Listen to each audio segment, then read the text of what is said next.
Welcome to కీటాక్స్. ఏదో చేయాలని మొదలెడితే ఇది కూడా ఏదో అవుతున్నట్టుగానే కనబడుతోంది.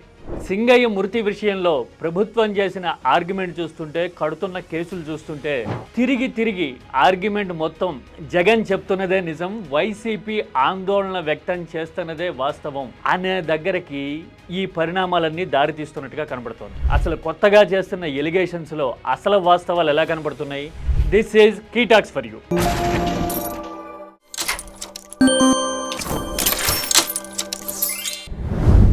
పల్నాడులో జగన్ పర్యటనలో మొదలైన రాజకీయ దుమారాన్ని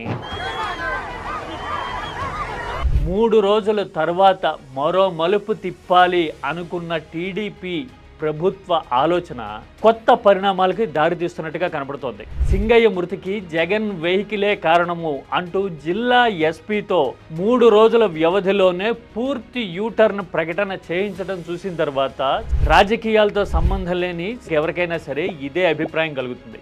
ఎస్పీ ముందే ఉన్నారు, తర్వాత ఏమన్నారు అనేది ఒకసారి చూద్దాం. అది కాన్వాయ్ భాగం కాదు, ఒక ప్రైవేట్ వెహికల్. మన ఎక్స్సీఎం గారు ఫార్చునర్ వెహికల్ వీల్ కిందకి వాళ్ళు పడిపోవడం అంటే 3 రోజుల తర్వాత ఇలా మాట ఎందుకు మారింది అనేది ప్రజలకు అర్థం కావడం పెద్ద కష్టం కాదు. అయితే ఇక్కడ కీలకమైన పాయింట్ ఏంటంటే, జగన్ భద్రత విషయంలో ప్రభుత్వం నిర్లక్ష్యం చేస్తోంది, ఎన్నిసార్లు చెప్పినా తమ మాట పట్టించుకోవడం లేదు అంటూ వైసీపీ కొన్నాళ్లుగా ఆందోళన వ్యక్తం చేస్తూ ఉంది. ఆల్రెడీ పల్నాడు పర్యటన జరిగిన తర్వాత కూడా మాట్లాడడం చూసాం.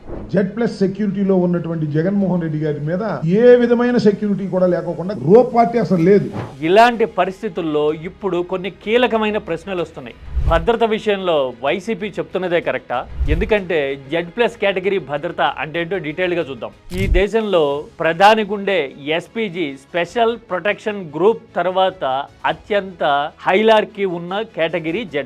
ఇందులో 50 నుంచి 60 మంది police personnel, NSG national security guards ఇందులో ఇన్వాల్వ్ అయి ఉంటారు. అంటే higher level of security arrangement with different layers అన్నమాట.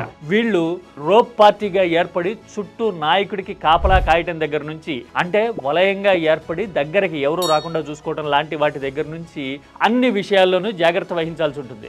వీటితో పాటు స్థానికంగా పర్యటన జరిగినప్పుడు ఆ లోకల్ పోలీస్ అరేంజ్మెంట్ ఎలాగో ఉండాలి. అంటే ఇంతమంది పోలీసులు ఉండాల్సిన చోట పరిస్థితి ఎలా ఉంది?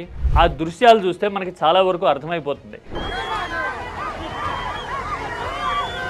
జగన్ వాహనం మీదకి రావడమే కాదు, గుంపులుగా చుట్టూ గుమిగూడే పరిస్థితి ప్రతి సందర్భంలోనూ కనబడుతోంది. అందుకోసమే జగన్ సెక్యూరిటీ విషయంలో Z+ కేటగిరీ ఉన్నా కానీ రిక్వైర్డ్ మెజర్స్ తీసుకోవట్లేదు అనే ఆందోళన వైసీపీ వైపు నుంచి ముందు నుంచి వచ్చింది. ఇప్పుడు ప్రభుత్వం చెప్తున్న మాటతో ఆ ఆర్గ్యుమెంట్ నిజమని రుజువయ్యే పరిస్థితి వస్తోంది. ఎందుకంటే Z+ కేటగిరీ ఉంటే గనక అసలు ఇలా జనం గుమిగూడే పరిస్థితి, ఇంత యాక్సిడెంట్ వరకు సిచ్యువేషన్ వచ్చేది కాదు అనేది మనకి క్లియర్ గా అర్థమైపోతుంది.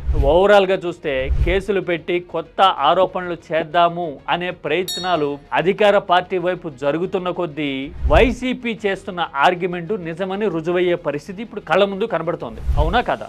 This is కీటాక్స్.